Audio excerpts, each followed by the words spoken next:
Kenalin, namaku Olive. Umurku 17 tahun. Aku baru pindah dari luar kota dan akan menjalani kehidupan baru di kota ini. Awalnya, aku senang sekali karena aku bertemu dengan teman-teman sekolah yang baik dan menyenangkan. Sayangnya, aku tidak bisa ikut dengan teman-temanku ketika mereka nongkrong di kafe atau sekedar main. Ya, sedih sekali sih rasanya. Tapi aku juga harus maklum karena kondisi ekonomi keluargaku sedang kurang baik.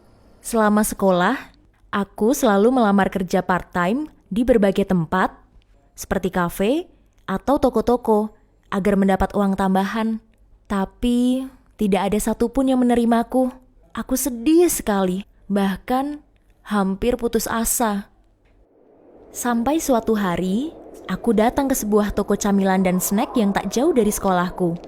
Ketika aku datang ke meja kasir, si penjaga kasir itu bertanya padaku, aku mau beli apa?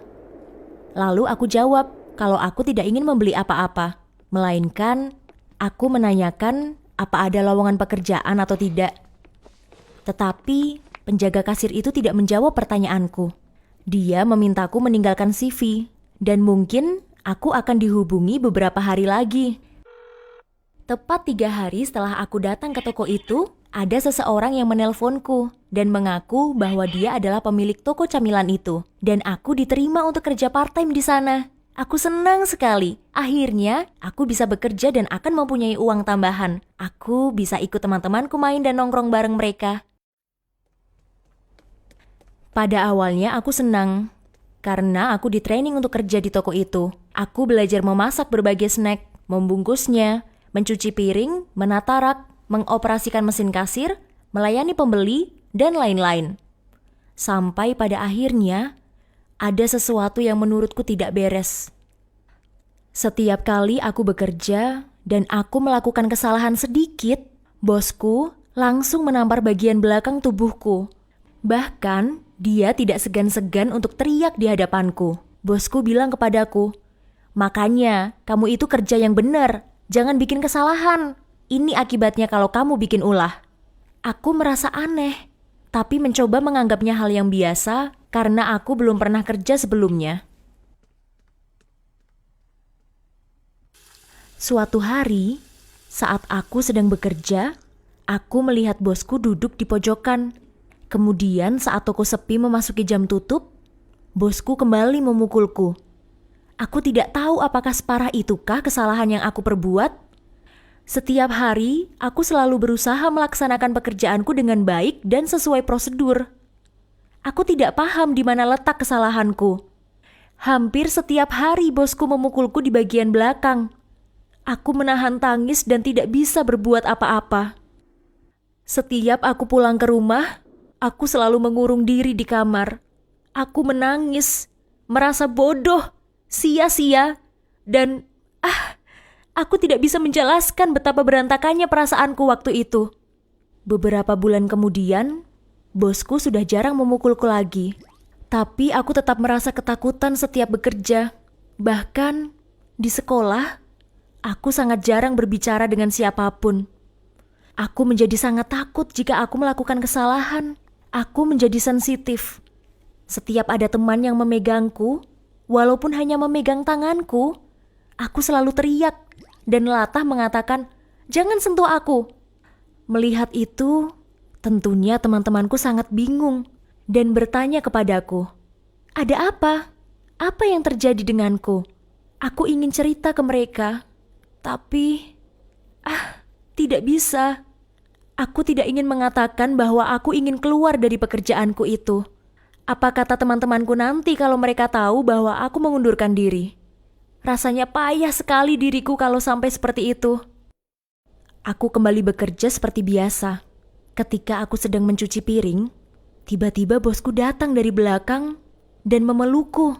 Dia merangkulkan tangannya ke tubuhku dengan erat sekali sampai aku tidak bisa bergerak.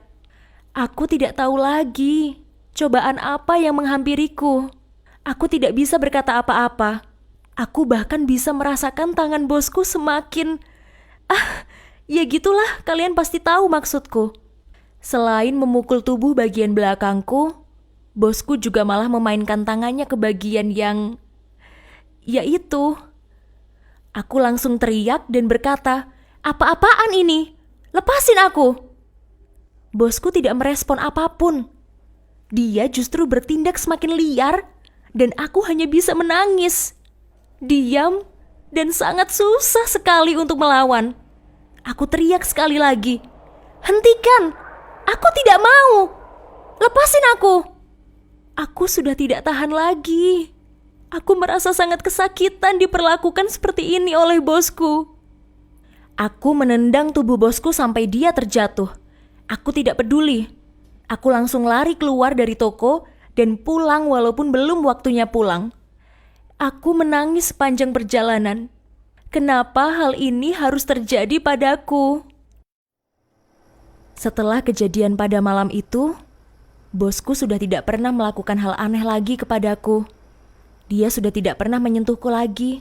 Aku merasa sudah aman saat itu.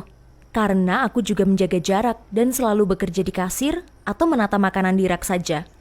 Seminggu kemudian, aku ditelepon oleh bosku. Aku diminta untuk datang lebih awal untuk membersihkan rak makanan yang ada di lantai 2. Aku tidak mau pergi ke sana lagi. Aku rasanya masih sangat takut. Apalagi aku disuruh datang lebih awal.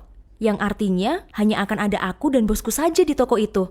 Aku tidak ingin pergi, tetapi ibuku menyuruhku pergi. Ibuku bilang bahwa aku harus bertanggung jawab dengan pekerjaanku. Aku ingin sekali menceritakan pada ibuku tentang kejadian beberapa waktu lalu. Tapi aku takut ibuku tidak percaya dan hanya menganggap alasan supaya aku tidak perlu ke sana lagi. Dan aku tidak bisa menolak. Ibuku terus menyuruhku datang untuk bekerja. Akhirnya, aku memberanikan diri untuk datang ke toko lebih awal sesuai permintaan bosku. Bagaimanapun juga, dia adalah pemilik toko itu. Dan aku harus bekerja sesuai perintahnya. Saat aku sampai di toko, semua kurasa baik-baik saja. Karena aku tidak pernah dekat-dekat dengan bosku. Bahkan, aku tidak bicara apapun ke dia. Sampai akhirnya, aku diminta untuk membersihkan rak makanan di lantai 2. Sesampainya di lantai 2, terlihat rak di sana tinggi-tinggi, dan aku harus menggunakan tangga bantuan untuk membersihkannya. Baiklah, aku mengambil tangga dan mulai membersihkan rak itu. Tapi, saat aku naik tangga, tiba-tiba bosku datang dan memegang erat kakiku. Dia beralasan mau menjaga agar aku tidak terjatuh. Aku diam dan kaku. Aku merasa tangan bosku semakin naik ke atas hingga ke paha. Aku tidak bisa bergerak dan tidak tahu apa yang harus kulakukan. Aku ingin menangis. Aku berkata pada bosku, "Aku tidak bisa berdiri di sini lebih lama lagi. Biarkan aku turun." Kemudian bosku malah menjawab, "Kamu harus selesaikan tugasmu. Rak-rak itu tidak bisa membersihkan dirinya sendiri. Ngerti?" Aku tidak bisa menolak. Ya, kalian tahu sendiri. Dia bosku. Dan aku harus melakukan apa yang diperintahnya. Aku sudah selesai membersihkan rak makanan itu. Dan aku turun dari tangga bantu. Bosku menawarkanku untuk minum. Tapi aku menolak. Aku ingin jaga jarak dengannya. Tapi aku dipaksa. Ia terpaksa, aku menerima minum pemberian bosku. Setelah itu, aku ingin kembali turun ke lantai bawah. Akan tetapi, bosku menarikku hingga aku duduk di atas pangkuannya. Aku berkata, "Lepasin aku, lepasin." Bosku tidak membiarkanku lepas, dan aku tidak bisa bergerak sama sekali. Dia memelukku dengan erat sekali. Dia meletakkan tangannya di mulutku, dan tangan lainnya memaksa masuk ke dalam bajuku. "Tidak, tidak, tolong jangan lakukan itu." Aku berteriak dengan histeris. Dia terus menutup mulutku dengan tangannya, dan dia berusaha menyentuh bagian bawahku. Kalian pasti tahulah apa maksudku. Aku tidak tahan lagi. Aku berusaha sekuat tenaga untuk melepaskan tanganku dan menggunakan kuku untuk menyakar tangan bosku. Aku teriak sekali lagi, "Pergi dari aku, pergi!" Kemudian bosku malah mendorongku dengan sangat keras hingga aku jatuh ke lantai. Tubuhku sangat sakit sekali. Awalnya aku kira bosku akan menganiayaku, atau bahkan lebih dari itu. Tetapi, dia malah tertawa dengan kencang. Dia jalan keluar ruangan, dan aku tidak tahu harus berbuat apa. Aku terduduk di lantai dengan penuh ketakutan. Saat ia pergi dari toko, aku langsung mengambil tas dan pergi keluar dengan cepat-cepat. Aku menelpon ibuku agar dijemput saat itu juga. Ibuku bertanya-tanya, "Kenapa kamu pulang begitu cepat? Ini kan masih jam kerja." Aku bilang ke ibuku dengan suara terengah-engah, "Ibu, tolong jemput aku sekarang juga. Please, aku mohon." Tadinya ibuku marah kepadaku, tapi akhirnya ibuku mau menjemputku saat itu juga. Selama perjalanan pulang, ibuku bertanya, "Ada apa?" Aku tidak bisa menjawabnya. Mulutku diam dan kaku.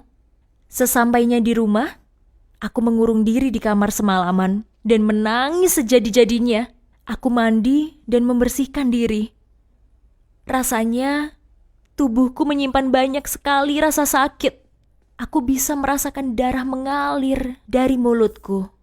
3 bulan kemudian, aku sudah tidak pernah datang ke toko itu lagi. Kejadian itu membuatku sangat trauma. Aku tidak pernah fokus belajar, tidak nafsu makan, dan hidupku nyaris berantakan. Di sekolah, aku sangat sensitif, bahkan lebih dari biasanya. Setiap ada yang memegang tanganku, aku langsung teriak dan memarahi orang itu. Ketika guru BK ku memberi pelajaran, dia memperhatikanku dan mendekatiku. Dia tahu ada sesuatu yang salah denganku.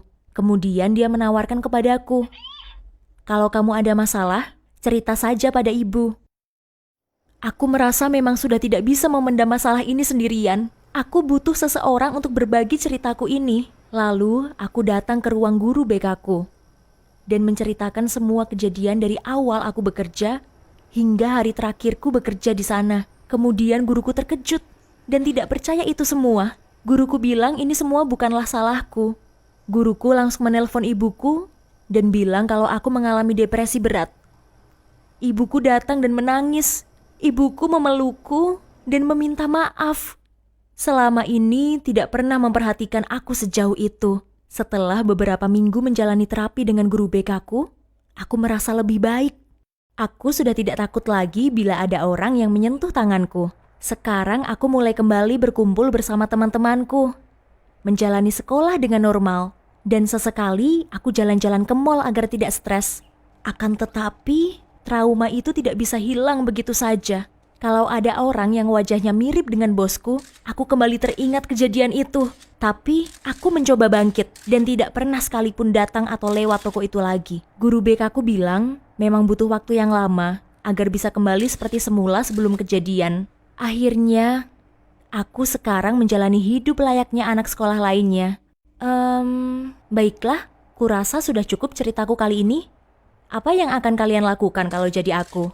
Oh iya, makasih kalian udah mau dengerin ceritaku. Jangan lupa like dan subscribe ya.